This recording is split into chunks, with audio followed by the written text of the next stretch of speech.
This is Josh White at 4 seconds out. Delighted to be joined by Gareth A Davies here over Zoom. Gareth, third attempt now at trying to get this recording to work, but here we are. Busy week in boxing, a busy week still to come as well. How is everything, first of all? All good, thank you. Good to see you as always. Good to see you as well, Gareth. We'll dive straight into everything. Let's go back to Saturday night at the Copper Box Arena. We saw the rematch Fischer Allen 2 in what was just an incredible finish from Dave Allen. He almost rolled back the years. What was your initial reaction to the win for Dave Allen? Well, absolute shock like everyone else because it was a brutal enactment. He righted the wrongs or put the wrongs right in this fight from what I believe he won in Riyadh back in December in what was a great performance by him in the last 6 rounds of the fight. And weirdly, it was like a mirror image, except this time he was much better conditioned and he didn't let Johnny Fischer off the hook. And it was, like you say, body, left hook across the chin of Johnny Fischer. He was out before he landed. He even managed an uppercut as Johnny Fischer was falling. So Jamie Moore wasn't lying. Dave Allen wasn't lying that he really was much better conditioned for this, even though he was raiding the fridge at midnight during training camp. It was a resurgent performance from Dave Allen, a guy who's been up and down mentally and physically in his career, a guy who's been in with Dillian Whyte, Luis Ortiz, Tony Yoka, David Price, Fraser Clark, some big names in the division, but proved that right now he's too good for Johnny Fischer and too high a level for Johnny Fischer, and that's what he did. He proved how he's underrated, and he proved what level Johnny Fischer's at the moment. Where do you think it went wrong for Johnny Fischer on Saturday night? Well, I think it went wrong in the first fight. So I think Dave Allen beat him and he hurt him in the fifth round. Then it took advantage for the last 5 rounds of the fight and should have got the decision in Riyadh. I mean, I'm almost sick of talking about this because obviously it caused consternation with John Fisher and he took umbrage with myself and Spencer Oliver in our commentary. I still maintain the judging was not good on that first bout. And Dave Allen proved that Johnny Fischer is vulnerable in certain aspects. He is because he's a young fighter in lots of ways.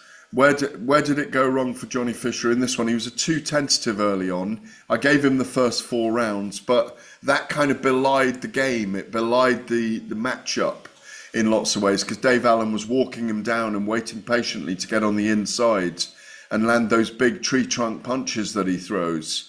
And there were signs earlier in that fifth round or late in the fourth round that he was starting to get through. So Johnny didn't do too badly in the first fight with heavy punches early in the bout against Dave Allen. So he was a little more tentative this time and on the back foot a little bit using the ring and probably should have made his bigger punches tell. But hindsight, is a great thing. I think Dave Allen has said that he was surprised that Fischer didn't hit him harder early on. I think Johnny's even said after the bout that he probably fought the wrong kind of fight against him in post-fight interviews. So there's no secrets here in what's happened, in that he got old man by Dave Allen in the second fight and an old man by a guy who's in much better condition, maybe the best condition of his career. Obviously, for Johnny Fischer now, there is an option in the contract to go for a trilogy, but it seems that not many people want him to go down that route. How do you want to see Johnny Fischer rebuilt over these next few fights? Um, it's a more complex process. It's not simple because Johnny was moving towards British level. He'd got the area title, of course. Um, he's going to have to dust himself down. I really liked the interviews that he gave afterwards, that he was very realistic about things. He said the pressure was off him because his O is now gone, which is one thing. The problem is he's a big ticket seller. So, it wasn't surprising that he was headlining the Copper Box for the second time. Um, He's got to build very carefully and he's got to build towards British again. There are no obvious opponents there right now. as there are for Dave Allen with the likes of David Adelaide, if Adelaide comes through Jamie TKV in the second fight, or maybe a second fight with Dillian Whyte for Dave Allen. Because Dave Allen's stock's definitely risen, his popularity has risen, he's endeared himself to the fans and to the media. But it's a difficult rebuilding process for Johnny Fischer right now. It's really good that he's got his family around him and they're so tight knit and so close, because that will mean a lot to him in these days at the moment, since what was a terrible knockout. Obviously, you mentioned a few names that could be on the list for Dave Allen next. Out of the ones that you've mentioned, if there's any more on your mind, who would you like to see Dave Allen go in there next with, especially now with a two-fight deal with Matchroom? I don't think there should be a trilogy, by the way, just to mention that. I initially thought about it, but within seconds, when you look at the nature of the defeat, if it had been a points loss in a close fight, then you'd have got it. A trilogy would have worked. But Dave Allen is all wrong for Johnny Fischer. As I said, I think a David Adelaide fight for the British title's great for Dave Allen. He could do a rematch with Fraser Clark in better condition.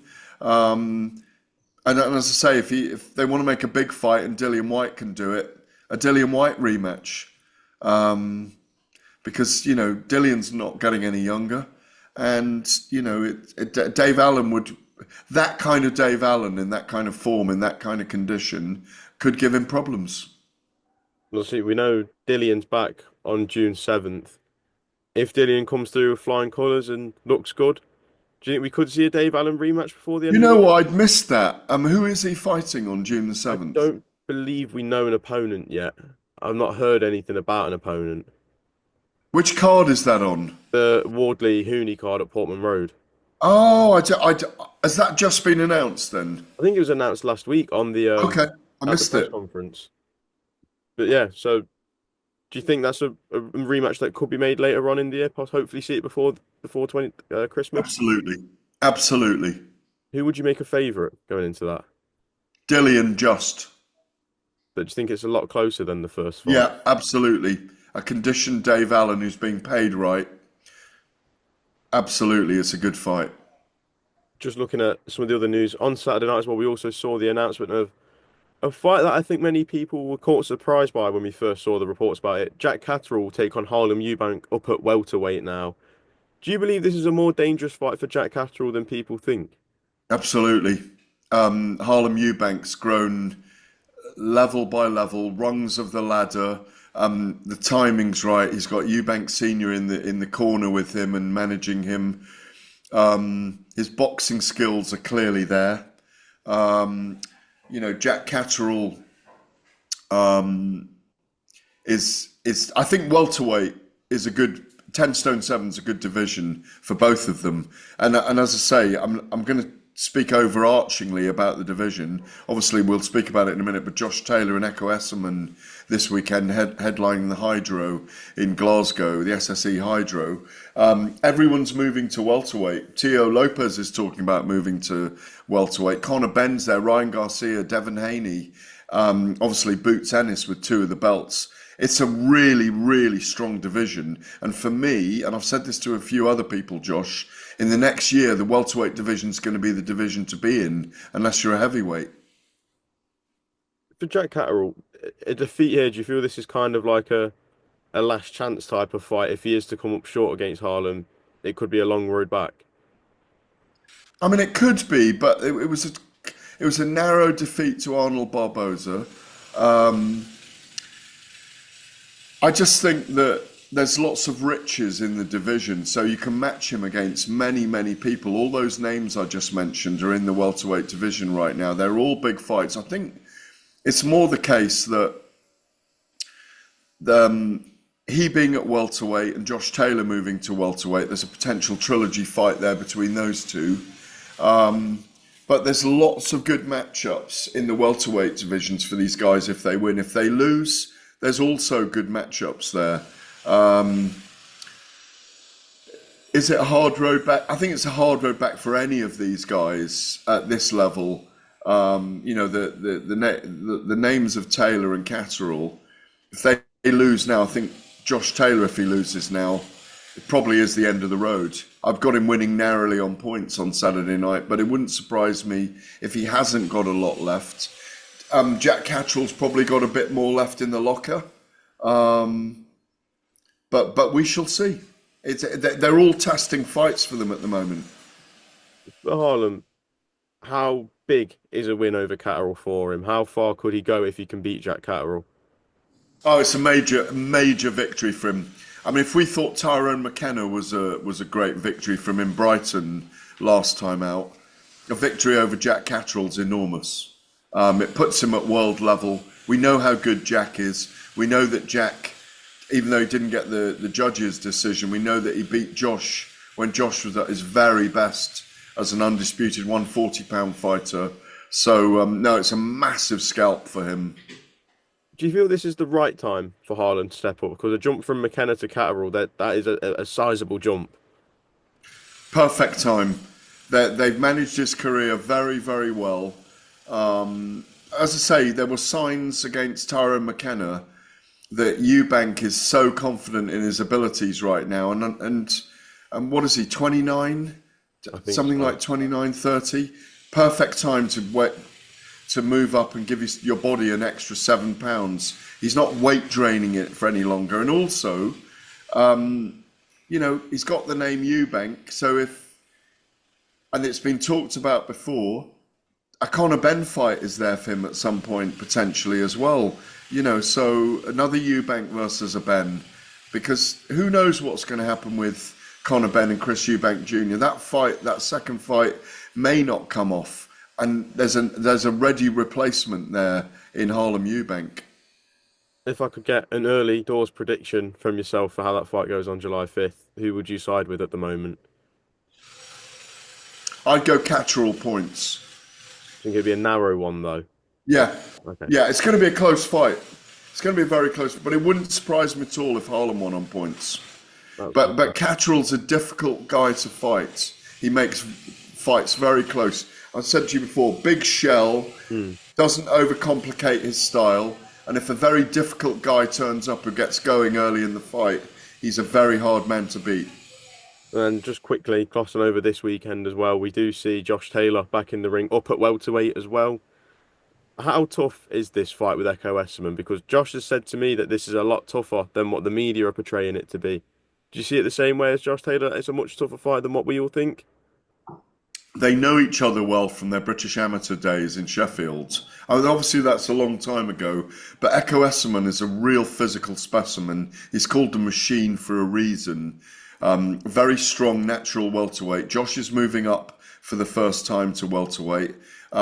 If you see him losing that first fight to Jack Catterall, he's just lost 3 on the trot, 2 to Catterall and 1 to Teo. You know, you could say that maybe his best days are behind him 3 years ago in 2022 when he was the undisputed light welterweight champion of the world, 10-stone champion of the world, and Echo will test him. I'm going Josh Taylor narrowly on points on this fight, but it wouldn't surprise me if there are cracks in the wall at this point in his career. As I say, if he hasn't got it anymore, I think we'll see him give up the ghost on his career. But he's never lost in Scotland. He's fought 10 times there as a pro. He won the Commonwealth Gold. I was there when he won Commonwealth Gold for Scotland 11 years ago, Josh, at the SSE Hydro as part of the Commonwealth Games. So Hank, the very proud Scotsman, his alter ego Hank, will be coming out, and we'll see the best of the Tartan Tornado, or at least we'll find out in this fight what he's got left. That's what this is about. How beneficial will these extra £7 be for him? Because we know how tough that cut to super lightweight was. Very beneficial in his early 30s, and very beneficial having the Glaswegian crowd behind him, because that will mean so much as well. Yeah, that extra weight is going to be enormous for him. I just hope he's had a great camp with Joe McNally. And then just lastly, we've seen another one of Tyson Fury's cryptic messages on his Instagram story yesterday, I believe, with John Fury, and the only words mentioned were incoming, incoming. What could be incoming, Gareth? Well, the way they were dressed looked like they were actually going to a business meeting as opposed to a boxing meeting. But that aside, Big John Fury's comments that he wants to be in Tyson's corner, the emergence of Sugar Hill Stewart in an Instagram picture a couple of weeks ago, speaking to people behind the scenes. I spoke to Frank Warren at the weekend. I've spoken to Spencer Brown, Tyson's manager. Lots of other people have posted things, teams back together in the gym, all of that kind of thing. He looks in good shape. All the indications are to me that the itch is there and he wants to scratch it, and it'll probably be Anthony Joshua. I think those two will fight in October sometime. Joshua will be healed from his elbow surgery and have time for camp. I really do think we're going to get that fight in October. You mentioned all those things, and I think another thing is as well that we know that Tyson Fury's also been back sparring now as well. So Yeah, all and he's in shape. You can see he's in shape. obviously we've been told by Spencer Brown, he spoke to Imran Khan for us, and he said that we won't see a Tyson Fury come back this year. But you believe that story's changed now, and that this we are getting as close as what we've ever been probably to an Anthony Joshua fight. Yeah, I think. Well, listen, we've been very, very close before. 2019, there was a two-fight deal signed with, with the Saudi Arabian outfit. So we've been close before. It was Deontay Wilder's court case that allowed him the trilogy fight, and then there was the delay. We were in COVID, all those things. Fury got COVID. The fight was delayed. If you remember all the history of this, so we eventually got that fight. And that derailed Anthony Joshua and Tyson Fury. Then we had talks again where it was smoke screens. But I think these two have always been on a collision course. It's the biggest fight in boxing commercially, in my view. It's even bigger than the undisputed heavyweight title. It's a fight that crosses over, in newspaper parlance, front, centre and back. That story will be covered because it crosses over so many different narratives and almost a decade, just over a decade long career for both men at the top of the sport. The interesting thing is whether it'll be at Riyadh season, whether it will open Riyadh season or whether it'll be at Wembley Stadium. Will it be a two-fight deal? It wouldn't surprise me to have this fight signed in the next 6 weeks. Well, Gareth, I think that's a perfect place to leave it. Thank you for your time. Always good to catch up. I'm sure we'll catch up again soon. Thank you. My pleasure. The Josh and G-Men show every Tuesday.